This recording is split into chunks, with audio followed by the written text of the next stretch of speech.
Alright, so here's where we left off with 9.1 and 9.3. Okay, we just wrote down what a percent is, and don't forget that percents are just ratios. They're ratios that compare a number to 100. Okay, so now what we are going to do is we are going to write this percent as a fraction in simplest form. Now, if it's a ratio that compares a number to 100, okay, just remember that ratio or that percentage is going to be on top, and where your denominator is going to be 100. Okay, so for instance, I'm going to show you this very first one, okay, being 24. 24 as a percentage is 24%. As a fraction is 24 over 100, because we are comparing them to, we're comparing them with 100. Okay, putting that percentage over 100. So what we're going to do, we put 24 over 100, and from there, then we start simplifying, okay? And I can divide 24 over 100 by 4. Each one can be divided by 4, and I get 6 over 25. All right? So what I want you to do now is look at 12%, 55%, and 87%, and I want to see if you can simplify each of those down. Give these 3 problems a shot. Alright, so here we go. 12% is 12 over 100, and we can again divide by 4, and we get 3 over 25. Next, 55%. We start off with 55 over 100,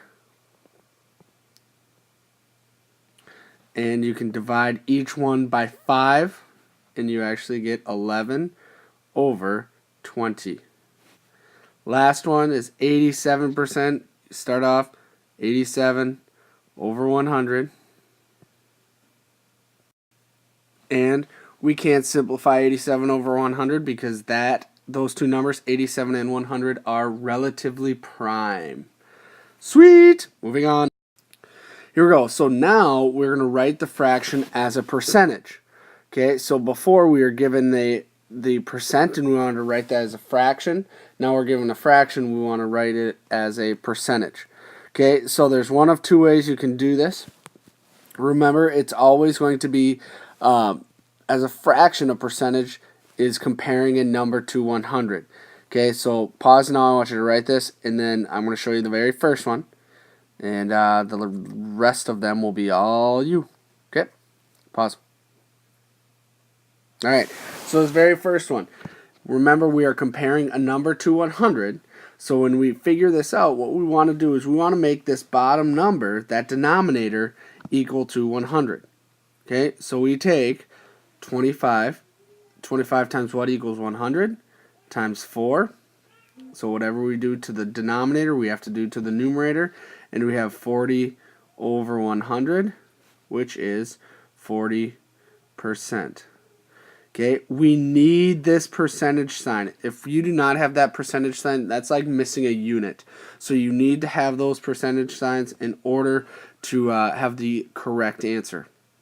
Okay, because 40% is a lot different than 40. Okay, so what I want you to do is I want you to try this next one all by yourself. Give it a shot.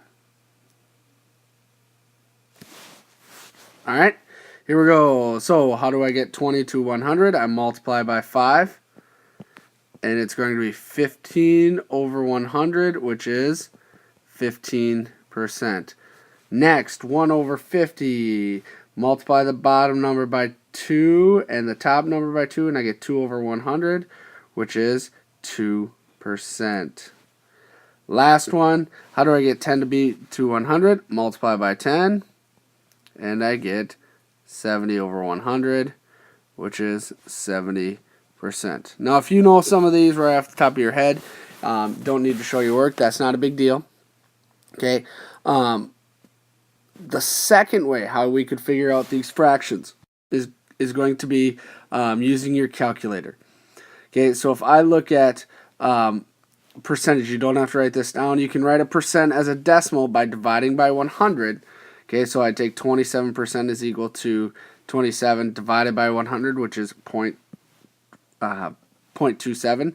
Same thing At the bottom, if I do it the opposite way, going from 0.27 multiply it by 100, I get 27%. What I want you to notice is what happens to this decimal. Okay, so where it started out at 27%, and my decimal is right here on the end.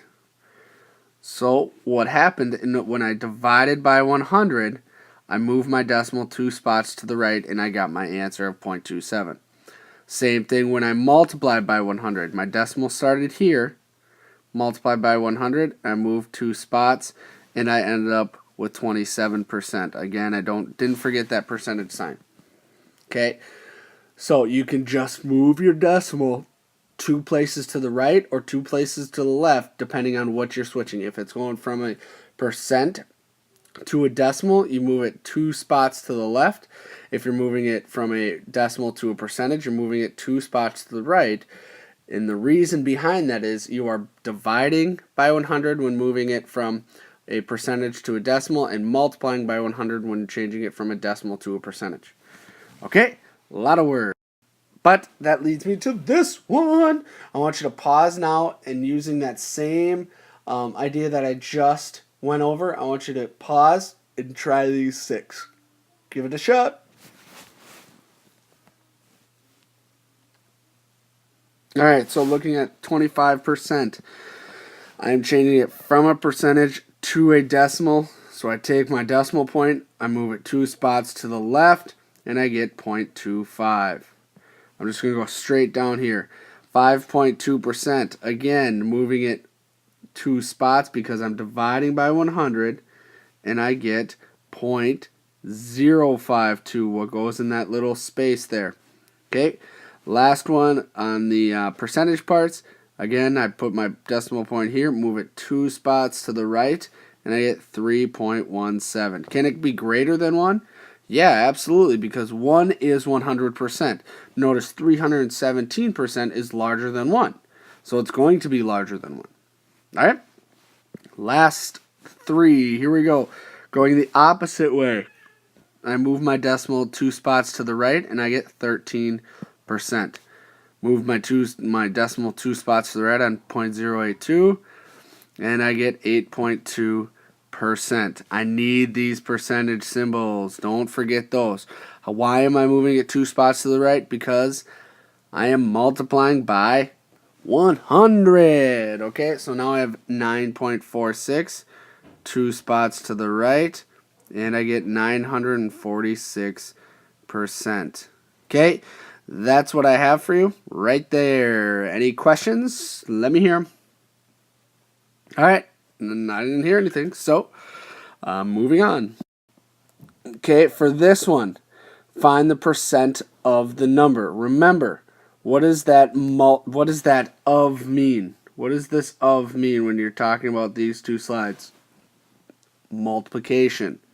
So when you look at these, you need to take 20% of 75.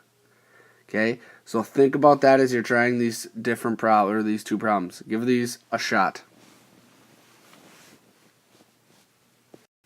All right, so this very first one, 20% of 75. Now, if you have your calculator, okay, you should be able to take on your calculator, there's a little percentage button. You can write exactly on your calculator 20% times 75, and you will get your answer. The other way is to convert my percentage to a decimal. And how do I do that? Move my decimal 2 spots to the left, and I get 0.20 times 75. Either way, you need to be multiplying, and either way you get the exact same answer. You will get 15. Now, if you do not write this percentage, okay, if you just write 20 times 75, you will get a very large number. So you need to make sure that you put in that percentage symbol if you don't move your decimal. Okay, last one on this slide is going to be 40% of 95. Again, on your calculator, and you will get your calculator for your test, you get 40% times 95, or 0.40 times 95. Either way, you will get your answer. as long as you type it in correctly, and your answer is going to be 38. 38. Okay. All right, moving on. All right, here's the last slide. I want you to try this one by yourself. Okay, so pause, write this down, give it a shot. All right, so it says a bake sale raised $300 for a school trip. If 20% of the money covered the bake sale expenses, how much went towards the trip? Okay, well, the very first thing you got to think of, okay, this 20%, is that covering, what is that covering? It's covering the bake sale expenses. So 20% of the $300, 20% of $300 is going towards the bake sale expenses. So the rest of it went towards the trip. So what percentage went towards the trip? Well, we would take 100%, subtract it by 20%, and we get 80%. So now 80% is, which was left over, 80% is what we are going to be putting towards the trip. Okay? So we need to take 80% of that $300. So 80% of $300. What does that of mean?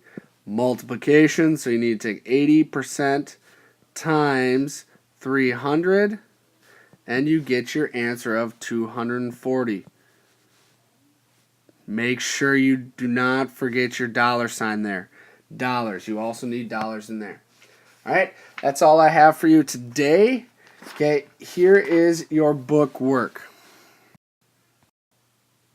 All right, so on page 417 and 418, you are going to do 2 through 54 evens. It does go quick. And then on page 428 to 429, you're going to be changing things from decimals to percents, from percents to decimals. Sorry, it's 427, not 428. 427, and I want you to do 2 through 48 evens. All right? Awesome. Have a great day. Bye.